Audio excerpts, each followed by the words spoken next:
부동산 투자는 입지다. 라고 말씀하시는 분이 과거에는 거의 대부분이었는데 네네. 최근 들어서는 야, 여기 시장이 이렇게 꺾이는 상황도 보니까 네. 야, 이거 타이밍이다. 이런 얘기를 하시는 분들이 되게 많아졌더라고요. 네네. 그래도 투자를 오래 하셨으니까 흥부님께서는 입지와 타이밍 어느 게 가장 맞는 거라고 생각하세요? 사실 이 질문이 제 강의 교환에 있어요. 아, 진짜요? 네, 이 질문이 강의 교환에 있는데, 이제 강의 교환은 어떻게 되어 있냐면, 입지와 타이밍과 개별 물건의 특징, 이 세 가지 중에 뭐가 제일 중요하냐. 네. 요게 이제 제 강의 교환에 있는 건데, 아, 그래요? 개별 물건의 특징이라고 하면은 이 재개발 같은 경우는 재건축 같은 경우는 그냥 낡은 아파트밖에 없는데, 네. 재개발 같은 경우는 그 구역 안에 조그마한 빌라도 있고, 무허가 주택도 있고, 상가 주택도 있고, 뭐 여러 가지가 있기 때문에, 네.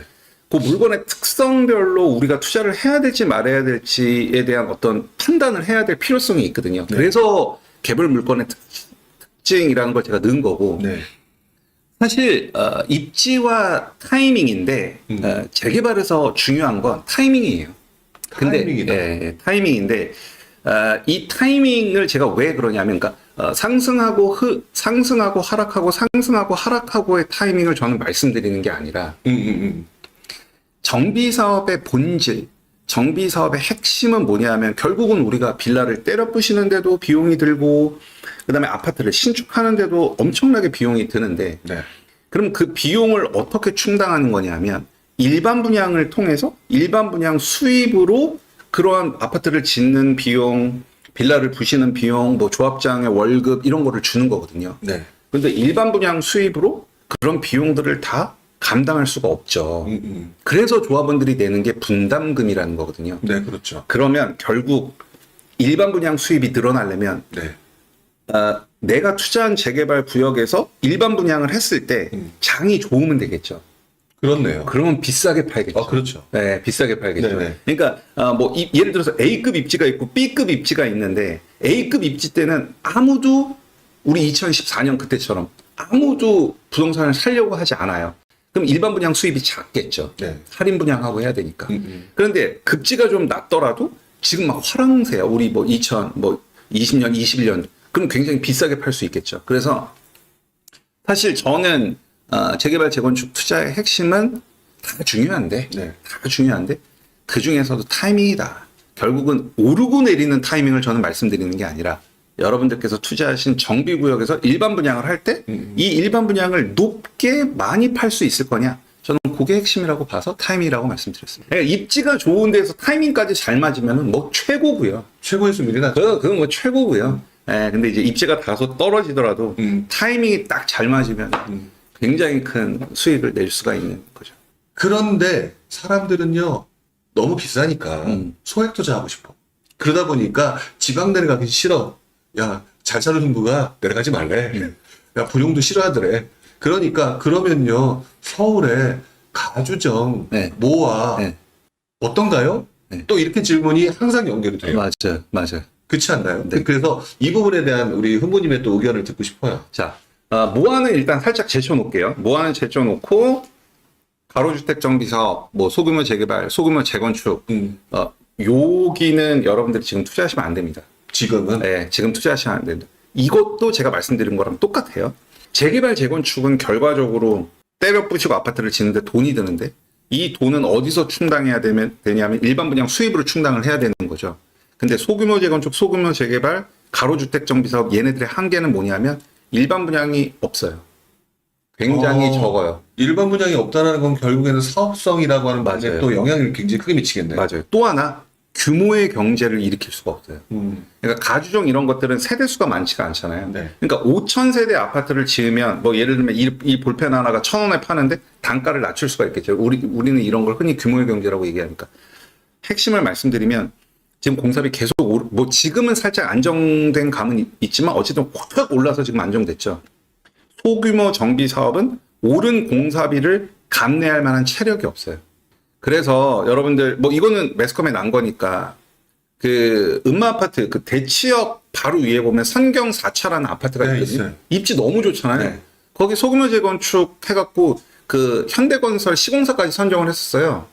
가주정 최초로 DH라는 브랜드를 넣겠다라고 했는데 결국은 지금 사업 다 접었어요. 왜냐하면 이 공사비는 이렇게 올라갔는데 결국 어떤 개념이 되냐면 1대1 재건축 개념이 돼버리는 거예요. 뭐 물론 용산 첼리투스 같은 경우는 과거에 렉스 아파트 1대1 재건축으로 굉장히 성공한 사례지만 네네. 그게 2015년인가 6년에 뭐 1대 분담금으로만 한 5억 6천씩 냈으니까 그때 당시 5억 얼마면 굉장히 큰 거였거든요.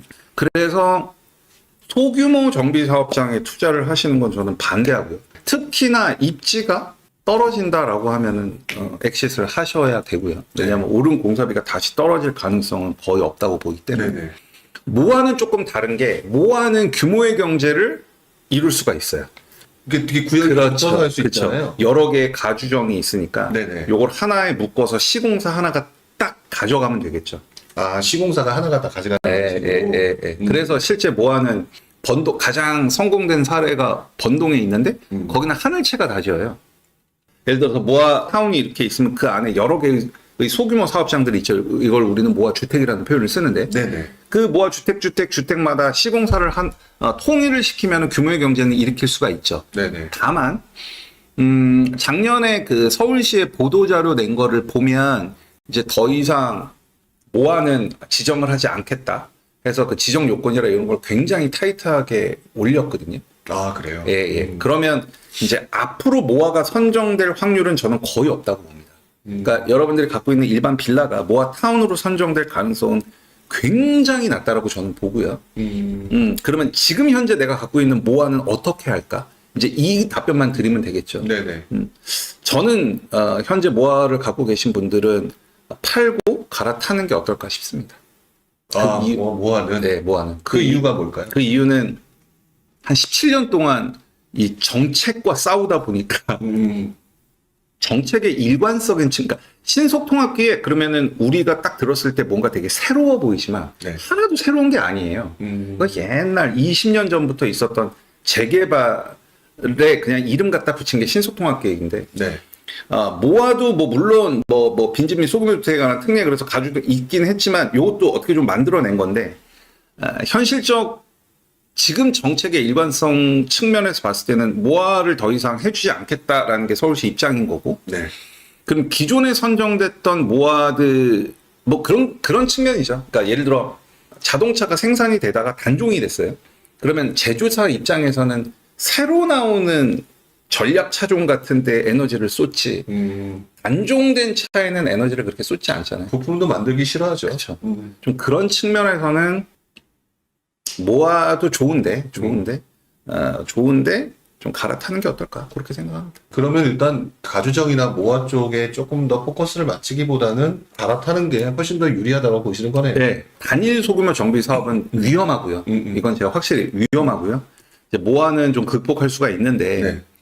굳이 요거를 갖고 있기보다는 좀 네. 매도를 하고 다른 걸로 이렇게 갈아타시는 게 좀 낫지 않을까 그렇게 생각합니다. 네.